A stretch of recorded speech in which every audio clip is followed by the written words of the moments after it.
The moment my daughter looked me in the eyes and said, "You abandoned us," just like Mom always said, something inside me broke. For 15 years, I stayed silent while my ex-wife told our children I walked away from them. I took the blame because I thought protecting the truth would protect my family. But last month, at my son's wedding, I finally revealed the real reason our marriage ended. And within 10 minutes, the woman who had controlled the story for 15 years was begging everyone to stop listening. But before we start today's story, please subscribe to the channel and like this video. My name is Daniel Carter, and I'm 58 years old. When my daughter Emily said those words, we were standing outside a restaurant after her 25th birthday dinner. The entire evening had been uncomfortable. I had spent months trying to reconnect with both of my children. Emily barely answered my messages. My son Ryan only called when it was absolutely necessary. I understood why. For 15 years, they had heard only one version of the story, their mother's version. As Emily turned to leave, she looked back at me with tears in her eyes. "You know what hurts the most?" she asked. I swallowed hard. "What? You always act like you're the victim. Mom was the one who had to raise us alone after you walked away." Then she got into her car and drove off. I stood there in the parking lot long after the taillights disappeared, because I knew exactly who had put those words into her head. My ex-wife, Sarah. And for the first time in 15 years, I started wondering if staying silent had been a terrible mistake. Sarah and I met when we were both 23. She was funny, intelligent, confident, and the kind of person who could make an entire room laugh. I fell in love with her almost immediately. 2 years later, we got married. A few years after that, Emily was born. Then Ryan came along. For a long time, I thought I had the perfect life. I worked as an accountant. Sarah stayed home with the kids during their early years. We weren't rich, but we were comfortable. We took family vacations. We celebrated birthdays together. We had movie nights every Friday. At least that's what I thought. Looking back now, there were warning signs. Small things at first. Sarah became increasingly secretive with her phone. She started disappearing for hours without explanation. When I asked questions, she accused me of being controlling. Whenever I expressed concern, she somehow turned the conversation around and made me feel guilty. I convinced myself I was imagining things. I trusted her. Then one night everything changed. I came home early from a business trip. I was supposed to return the next morning. Instead, my meeting was canceled. I thought I was surprising my family. Instead, they surprised me. The house was dark when I arrived. The kids were spending the weekend with Sarah's parents. I walked inside and heard voices upstairs. At first, I thought Sarah was talking on the phone. Then I heard a man's laugh. A laugh I had never heard before. My stomach dropped. I slowly walked upstairs. Every step felt heavier than the last. Then I opened our bedroom door, and my entire world collapsed. Sarah wasn't alone. There was another man standing beside our bed. The look on her face told me everything before either of them said a word. I remember feeling strangely calm. Not angry, not yet. Just numb. The man quickly grabbed his jacket. Sarah looked terrified. Nobody spoke for several seconds. Finally, I asked one question. "How long?" Sarah burst into tears. The man left without saying a single word. And then Sarah admitted something that completely shattered me. It wasn't a one-time mistake. It had been going on for nearly 3 years. 3 years. 3 years of lies. 3 years of deception. 3 years of coming home and kissing me goodnight while secretly living a second life. I felt sick. I couldn't breathe. I couldn't think. The woman I trusted more than anyone in the world had been lying to my face for years. The next few weeks were a blur. Arguments, lawyers, sleepless nights. The marriage was over, but then something happened that made the situation far worse. One evening, Sarah came to my apartment. She looked exhausted, like she hadn't slept in days. She sat across from me at the kitchen table. For several minutes, neither of us spoke. Then she finally broke the silence. "What I'm about to ask isn't fair." I laughed bitterly. "That's never stopped you before." Tears filled her eyes. "Please don't tell the kids why we're divorcing." I stared at her. "What? They're too young." Emily was 10. Ryan was 8. "They don't need to know." I couldn't believe what I was hearing. "You cheated on me for 3 years." "I know. And now you want me to protect?" She lowered her head. "Please." For a long time, I said nothing. Then she said the one thing that changed everything. "If they find out, they'll hate me." The room became silent, because deep down, I knew she was right. The children adored their mother. And despite everything she had done to me, I didn't want them growing up hating either parent. So I agreed. One decision, one promise. That was all it took to change the next 15 years of my life. The divorce was finalized a few months later. Whenever the kids asked why Mom and Dad couldn't live together anymore, I gave the same answer. Sometimes adults have problems they can't fix. I never blamed Sarah. Not once. I kept my promise. But Sarah didn't keep hers. At first, the comments were subtle. Then they became more frequent. Then they became constant. Little remarks, little lies, little pieces of poison. Dad chose his new life. Dad didn't want this family anymore. Dad left us. The kids were young. They believed her. Why wouldn't they? She was the parent they saw every day. Meanwhile, I became the father who only appeared on weekends. Every year the distance grew. Every year I lost a little more of them. And every year I told myself staying silent was the right thing to do. Until the day Ryan called me unexpectedly. He was 30 years old by then, and getting married. His voice sounded nervous. "Dad, can we talk?" "Of course." There was a long pause. Then he asked a question I never expected. "Why did you really leave, Mom?" My heart nearly stopped. For 15 years, neither child had ever asked me that directly. I sat there frozen, unsure what to say. Then Ryan said something that sent a chill down my spine. "Because I found something in Mom's attic yesterday." I gripped the phone tighter. What did you find? Another long silence, and then he answered. The moment he told me what was inside that box, I realized Sarah's entire story was about to come crashing down. And I knew that Ryan's wedding would change everything. For a moment, I couldn't speak. My hand tightened around the phone. "Ryan," I finally said, "what exactly did you find?" There was a pause, then he answered. "A box full of letters." My heart stopped, because I already knew what those letters were. 15 years earlier, after the divorce, I had written dozens of letters to my children.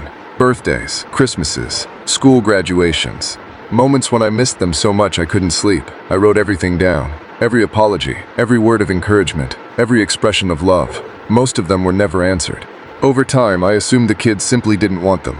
The thought broke my heart, but eventually I accepted it. Now Ryan's voice was shaking. Dad, "These letters were never mailed back to you." I closed my eyes. what do you mean? They were all unopened. The room suddenly felt smaller. I couldn't breathe. "What?" "Every single one is still sealed." I sat there in complete silence, because there was only one way that could happen. The letters had never reached my children. Ryan continued. "There are dozens of them." I felt my chest tighten. Where exactly were they? In Mom's attic. The silence between us became unbearable. Then Ryan asked quietly, "Why would Mom keep these?" I didn't answer, because deep down I already knew. And I think Ryan did too. A week later, Ryan came to my house. For the first time in years, it felt like he actually wanted to be there. He carried a large cardboard box. The same box.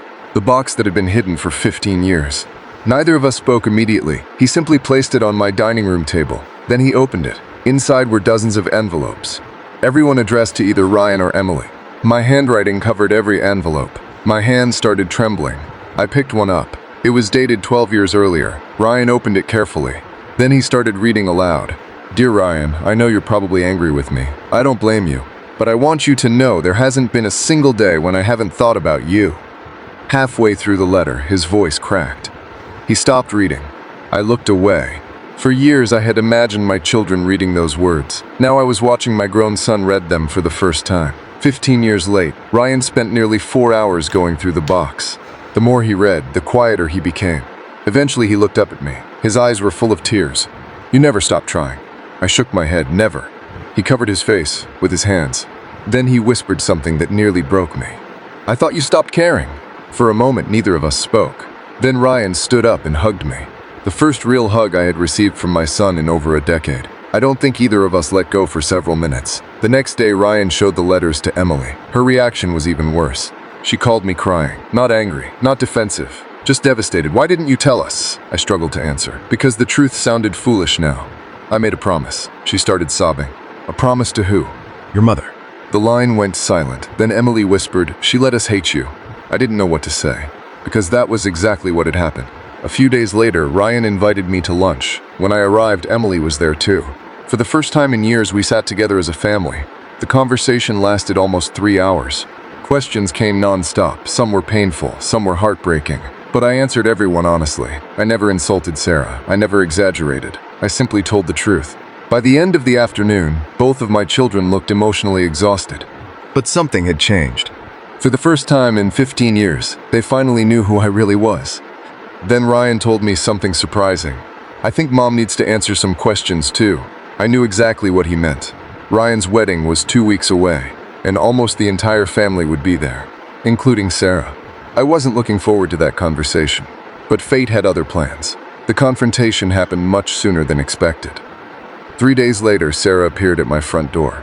Someone had told her about the letters. The moment I opened the door, I could see panic in her eyes. She walked inside without being invited. Did you tell them? I remained calm. No.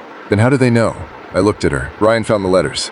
The color drained from her face. For several seconds, she said nothing. Then she sat down heavily and started crying. Not the dramatic crying I remembered from our marriage. Real crying. The kind that comes from knowing you've lost control. She buried her face in her hands. I never meant for this to happen. I stared at her. She couldn't meet my eyes. Finally, she admitted the truth I had suspected for years. After the divorce, she became terrified that the children would choose me over her if they learned why the marriage ended. At first, she only planned to hide a few letters. Then a few became dozens. Then dozens became years. And eventually the lie became too large to undo. So she kept feeding it, year after year, until it became her reality. When she finally left my house, she looked like someone carrying 15 years of guilt on her shoulders. A week later, Ryan's wedding day arrived. The ceremony was beautiful. The weather was perfect. Everything should have been joyful, but there was still tension hanging over everyone, especially between Sarah and the children. After the reception started, Ryan surprised everyone. He stood up and tapped his glass. The room fell silent. Then he looked directly at me. "Dad, would you come up here for a minute?" Confused, I walked toward the stage. Ryan smiled. Then he turned toward the guests. "I want to thank someone today." I assumed he was talking about his new wife. Instead, he pointed at me. This man spent 15 years being blamed for something he didn't do. The room became silent. Sarah immediately looked down. Ryan continued. "When I was a kid, I believed my father abandoned us." His voice shook. I was wrong. Nobody moved. Nobody spoke. You could hear a pin drop. Then Ryan held up one of the letters. "This is just one of dozens of letters he wrote us that we never received." People began exchanging confused looks. I glanced towards Sarah. Tears were already running down her face. Ryan wasn't trying to humiliate her. Neither was I. But the truth had finally entered the room. And once truth arrives, it becomes impossible to hide behind lies. Then Ryan turned toward me. "I'm sorry, Dad." My eyes filled instantly. I should have known better. I shook my head. "No." He stepped forward and hugged me. The entire room erupted into applause. I wasn't expecting that. Neither was Sarah. For years, I thought justice would feel satisfying. But standing there looking at my son, all I felt was relief. Not victory. Relief. The burden I had carried for 15 years was finally gone. Later that night, Sarah approached me privately. She looked exhausted. Older somehow. Not physically. Emotionally. "I don't expect forgiveness," she said quietly. I nodded. "Okay, but I am sorry." For a long moment, I simply looked at her. Then I answered honestly. "I forgave you years ago." She looked surprised. "But forgiveness doesn't erase consequences." Tears filled her eyes, and she nodded.